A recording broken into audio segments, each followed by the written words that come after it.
Imagine a life where no insult can pierce your heart, no loss can steal your peace, and no storm can shake the ground beneath your feet. A life where you walk through the noise of the world with the quiet strength of a mountain, steady, unmovable and free. Most of us live pulled in many directions by fears, desires, and endless distractions. We cling to what we love, resist what we dislike, and feel trapped in a cycle of highs and lows. But over 2,500 years ago, the Buddha shared timeless truths for breaking free from this cycle. Truths that can help us cultivate an unshakable mind and heart. These are not abstract ideas meant only for monks in distant monasteries. They are practical ways of living that anyone, anywhere can embrace. The Buddha once said, "Peace comes from within. Do not seek it without." In this video, we'll explore 6 timeless Buddhist lessons that will help you become unshakable. Not in the sense that bad things will stop happening, because they won't, but in the sense that you will meet them with an inner strength so steady they cannot break you. Let's begin the journey to becoming truly unshakable. 1. Anchor yourself in the present moment. To become unshakable, you must first learn to live fully in the only time that truly exists, the present moment. In Buddhist teaching, much of our suffering comes not from what's happening right now, but from the stories our minds tell about the past or the future. The past pulls us into regret, guilt, and nostalgia. The future lures us into anxiety, fear, and endless what-ifs. The present is often overlooked, yet it's the only place where life actually happens. Imagine you are standing on a bridge over a river. Behind you is the water that has already flowed past, the past. Ahead of you is the water rushing toward you, the future. You cannot step into either. The only place your feet can rest is here, on this bridge, in this moment. And yet, most of us spend our lives staring upstream or downstream, missing the water flowing directly beneath us. When you're washing dishes, your mind might be replaying an argument from yesterday or worrying about tomorrow's meeting.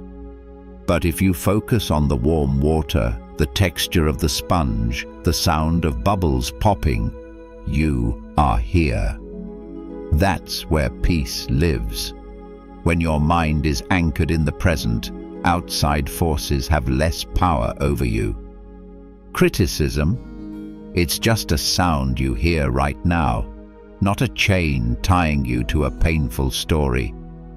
Uncertainty about the future? That's just a thought, one that doesn't define the reality of this moment. So how you can practice anchoring yourself. 1.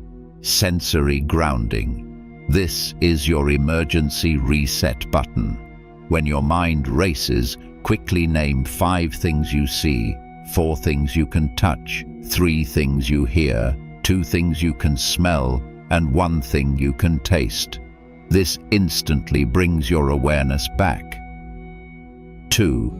Breath focus. For 2 minutes, close your eyes and simply notice your breath. When your thoughts wander, and they will, just gently guide your attention back to the sensation of breathing. No judgment, no frustration. 3. Mindful pauses. Before you start a new task, like answering a phone call or checking an email, take 1 slow, intentional breath. This simple pause can make a huge difference in staying present. There is a story about a sculptor who was renowned for creating lifelike statues. A curious apprentice asked him, "Master, what's your secret? How do you make the clay feel so alive?" The sculptor, without looking up from his work, replied, "When I hold the clay, I only feel the clay. When I carve, I only see the form taking shape. My hands, my eyes, and my mind are all focused on this one thing. The apprentice, puzzled, said, "But isn't that what everyone does?" The sculptor paused and said, "Most people's hands are on the clay, but their minds are already admiring the finished statue." This story teaches the Buddhist principle of mindfulness, living fully in the present moment. It shows that true peace and mastery come not from complex actions, but from bringing one's full awareness to whatever one is doing, whether it's eating, walking, or creating.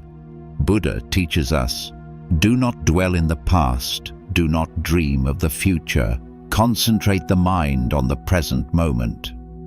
The more you anchor yourself here, the more life's storms pass like clouds, noticeable but powerless to uproot you. 2. Master the art of letting go. If anchoring in the present is the first pillar of unshakability, letting go is the second. The Buddha taught that attachment, clinging to things, people, ideas, and even our own pain, is a root cause of suffering. Why? Because everything changes. When we hold too tightly to something impermanent, its inevitable change or loss will shake us. Imagine holding a fistful of sand. The tighter you squeeze, the faster it slips away, and the more it grinds painfully into your skin. But if you open your palm, the sand rests there until you let it go. We cling to more than just objects. We cling to identities. I am this kind of person. To roles, I must be seen as successful. To relationships, to opinions.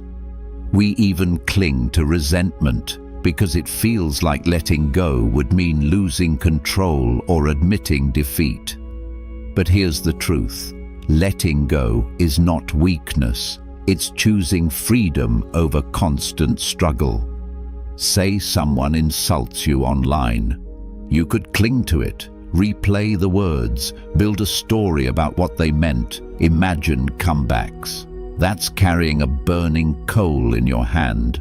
Or you could notice the insult, acknowledge the sting, and set it down. When you stop gripping at what you cannot control, you become far less vulnerable to life's unpredictability. You no longer need reality to match your expectations to feel at peace. How to practice letting go. 1. Visual release. Write down a frustration or regret on paper. Read it aloud, then tear it up or burn it safely.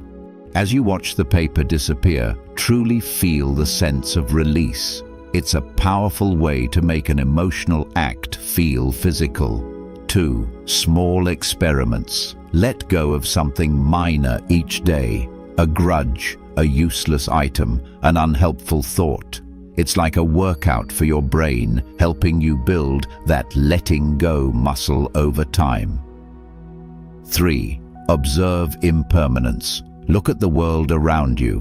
Watch a candle burn down to nothing, or notice how a flower blossoms and then fades. These aren't sad events. They are gentle reminders that everything changes. Nature is constantly showing us that change is the rule, not the exception, and that's a powerful lesson in letting go. 2 monks traveling through a forest came upon a river swollen with rain. At its edge, a young woman stood, afraid to cross the treacherous muddy waters. Without a second thought, the elder monk scooped her into his arms, carrying her gently to the other side before setting her down and continuing on his way. The younger monk, silent and troubled, walked beside him for hours. Finally, he couldn't hold back. "Why did you carry her?" he asked, his voice filled with judgment. "We are forbidden to touch women." The elder monk turned and smiled. "I left her by the river hours ago," he replied softly. "Why are you still carrying her?" This powerful Buddhist story is a masterclass in letting go.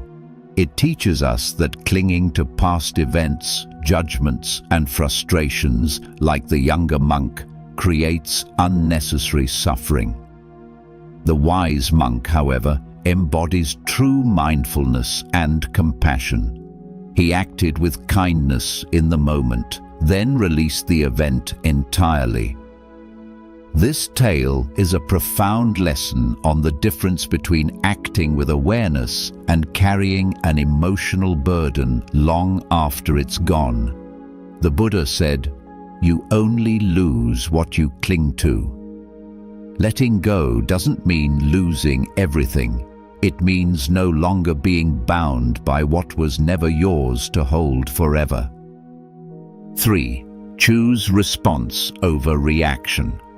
The third rule is about mastering your emotional steering wheel. Most people let circumstances drive their mood. Someone cuts them off in traffic, and anger takes over. A co-worker praises them, and they're elated until the next criticism crashes in. This constant up and down leaves you fragile. Buddhist practice invites a different way. Respond, don't react. The difference? Reaction is automatic, driven by habit or emotion. Response is intentional, guided by awareness. Think of a match dropped into a dry forest. Reaction is letting the fire spread unchecked. Anger, panic, or rash action. Response is pausing, seeing the spark, and choosing how to handle it before it becomes a wildfire. If you can pause between stimulus and action, you can choose behavior aligned with your values, not just your momentary emotions. That's power. Practical example. A friend forgets your birthday. Reaction: anger, sulking, or a passive-aggressive comment. Response: take a breath. Consider that they might be overwhelmed or distracted, and decide calmly whether to bring it up or let it pass. How to practice response over reaction. 1. The sacred pause. When you feel the trigger go off, mentally hit pause. Take 3 deep breaths. This simple act literally rewires your brain, giving you a chance to think instead of just reacting. 2. Name the emotion. Instead of getting lost in the feeling, just label it. Silently say, "This is anger," or "This is frustration." Naming it separates you from it and takes away its power. 3. Ask the one-year question. Before you respond, quickly ask yourself, will this truly matter in 1 year? If the answer is no, it probably doesn't deserve your energy now. Once, a man, his face contorted with anger from a recent conflict, came to the Buddha seeking advice. "Master," he began, "I have been terribly insulted. What should I do? How do I respond to such venom?" The Buddha listened calmly, then asked, "If someone offers you a gift and you choose not to accept it, to whom does that gift belong?" The man pondered this for a moment before replying, "It belongs to the one who offered it." The Buddha smiled gently. "Then understand this," he said. "Anger, insults, and hatred are all just gifts. If you choose not to accept them, they will remain with the person who offered them." This Buddhist story offers a profound lesson on emotional mastery and the power of non-attachment. The Buddha teaches us that anger and insults are not forced upon us, but are like gifts that we have the power to either accept or refuse. By choosing not to accept the negative energy, we prevent it from disturbing our inner peace. This practice of mindfulness and self-control frees us from the cycle of reactivity, allowing us to remain calm and centered. It's a reminder that our happiness is in our own hands, not in the words of others. The wise Buddha once said, "A mind unruffled by the vagaries of fortune, from sorrow freed, from defilements cleansed, from fear liberated. This is the greatest blessing." When you choose response over reaction, you are no longer a puppet pulled by every tug of emotion. You hold your own strings. 4. Cultivate inner strength through mindful discipline. Becoming unshakable requires more than calm observation. It requires strength. Not the physical kind, but a strength of mind that allows you to remain steady in the face of life's challenges. Buddhism calls this sila, ethical conduct combined with self-discipline. It's the consistent practice of choosing actions that support peace, clarity, and wisdom. Every small act of self-control builds resilience. Think of your mind as a tree. If you never tend it, it grows wild, brittle branches breaking easily in the wind. Discipline is like pruning, watering, and strengthening the roots. Over time, the tree withstands storms that would have felled it in its youth. Practical example: waking up early and meditating even when tired strengthens mental resilience. Choosing patience over irritation in small daily interactions builds a habit of equanimity.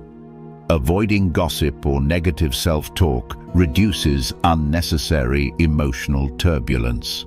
Life will inevitably challenge you. Without internal strength, even minor setbacks can feel overwhelming. But if you cultivate inner discipline, each challenge becomes manageable. You stop being tossed around by the whims of fortune. How to practice. 1. Daily micro-practices. Start with one small commitment, like 5 minutes of morning meditation, a mindful walk, or journaling. Build consistency, not intensity. 2. Emotional check-ins. Pause multiple times a day to ask, am I reacting out of habit or acting with awareness? 3. Ethical alignment. Notice where your actions may harm or disturb you or others and choose differently. Even small corrections reinforce your foundation. A student asked a Zen master, "How do I face my fears?" The master said nothing. He simply handed the student a cup filled to the brim with water and told him, "Carry this and do not spill a single drop." Hours passed and the student walked with the cup, his focus absolute. At first, his hands trembled, but with practice they became steady, the water calm and still. Finally, the master spoke. "Your mind is like this cup. When it is full and balanced, there is no room for fear to enter. True strength isn't about fighting the fear, it's about mastering the vessel." The Buddha said, "One is not called noble who harms living beings. One is called noble who does no harm." Inner strength is the silent power that makes you unshakable. It's built quietly, patiently, day by day, until nothing outside can topple your calm. 5. Practice compassion without attachment. The fifth rule may surprise some. To be unshakable, you must care deeply, but not cling. Buddhism teaches karuna, or compassionate action. True compassion flows naturally when your heart is steady, but it loses power when tangled with attachment or expectation. Unshakable people give love and kindness without needing recognition or control. Imagine a lamp in a dark room. Its light benefits all nearby objects, but the lamp does not demand gratitude. It shines because it is its nature to shine, not because it wants approval. That's compassion without attachment. Practical examples: helping a colleague without expecting a return favor, listening to a friend in pain without trying to fix them, offering patience and understanding to someone who irritates you without needing them to change. Attachment breeds disappointment. When we cling to outcomes or people, our happiness becomes dependent on things outside our control. But compassion without attachment makes us resilient. It allows us to care fully while remaining centered. How to practice. 1. Set intention. Before you talk to anyone, quietly say to yourself, "May I bring ease and understanding." This small thought changes your entire mindset. 2. Detach from results. Notice when you're hoping for a thank you or a specific outcome. The moment you release that need, your actions become truly genuine. 3. Expand awareness. Practice sending goodwill, not just to friends, but to strangers, difficult people, and most importantly, to yourself. This isn't about being perfect. It's about building your compassion muscle. A monk once saved a drowning bird and released it. A disciple asked, "Did you hope it would return?" The monk smiled. "I only hope it flies safely. My happiness is not tied to its path." There is a famous quote from the Buddha: "Radiate boundless love towards the entire world." When compassion flows freely and without strings, you touch lives without giving away your stability. Your heart remains strong, your spirit unshakable. 6. See reality clearly. The final rule is about perception. To be unshakable, you must see things as they truly are. Buddhism teaches vipassana, or insight meditation. The practice develops clarity, seeing impermanence, suffering, and the non-self in every experience.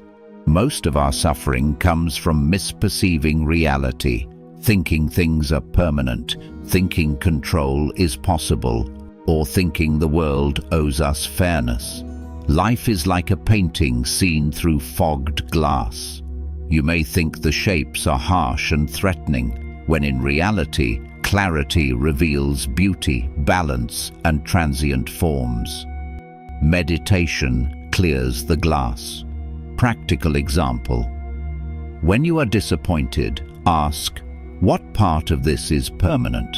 What part is perception? Instead of saying, "I am angry" or "I am sad," try saying, "I notice anger arising," or "I am feeling sadness." This simple shift in language creates a crucial gap between you and the emotion. It reminds you that you are not the feeling itself. It's simply a temporary state passing through you. Reflect on impermanence. Flowers bloom and wither, seasons change, people leave, situations evolve. This isn't a somber thought, it's a liberating one. It reminds you that the current moment of discomfort, like everything else, will also pass. When you understand the nature of change, you stop clinging to what is fleeting. Life's highs and lows no longer dominate you. You act with wisdom instead of fear, panic, or craving.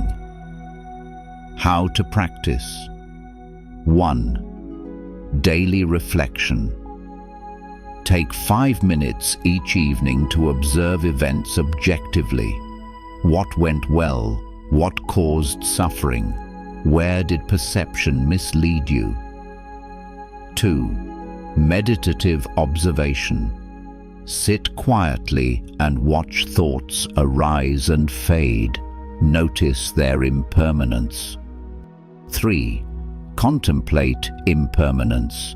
Remind yourself that every joy and every challenge is temporary. This is not pessimism, it's empowerment. Once a young disciple came to his master, his mind cluttered with a constant stream of doubts and fears. "Master," he confessed, "my thoughts are like a storm. How do I stop them?" The master took a small stone and dropped it into a still pond.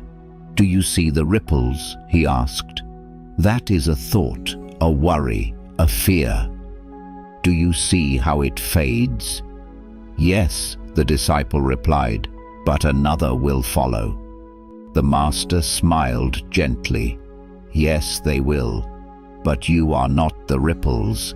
You are the pond itself, vast, deep, and still beneath the surface. The thoughts come and go, but you remain. Just be the pond." The Buddha once said, "All conditioned things are impermanent." When one sees this with wisdom, one turns away from suffering. Seeing reality clearly is the foundation of unshakable calm. It allows you to act wisely, love freely, and stand steady, no matter the circumstances. Let's step back and see the full picture. Becoming unshakable is not about avoiding life's storms. It's about training your mind to meet them with awareness, wisdom, and calm strength. We've explored 6 rules, and each rule is a stepping stone. Together, they form a path to inner stability that cannot be shaken by praise or criticism, gain or loss, joy or pain. Your mind is your anchor. Your awareness is your fortress. When cultivated carefully, with patience and practice, your inner peace becomes unbreakable. Start small. Start now. Pick one rule today. Maybe anchor yourself in the present for 5 minutes and build from there. Each practice compounds, like planting seeds in fertile soil. Over time, storms may rage, but your inner garden grows strong, lush, and unshakable. Peace comes from within. Do not seek it without. Buddha. If these lessons resonate, join our growing community of mindful learners. Like this video, subscribe for more wisdom, and share these teachings with someone who could use a steadying hand. Together, we can navigate life with calm, strength, and clarity.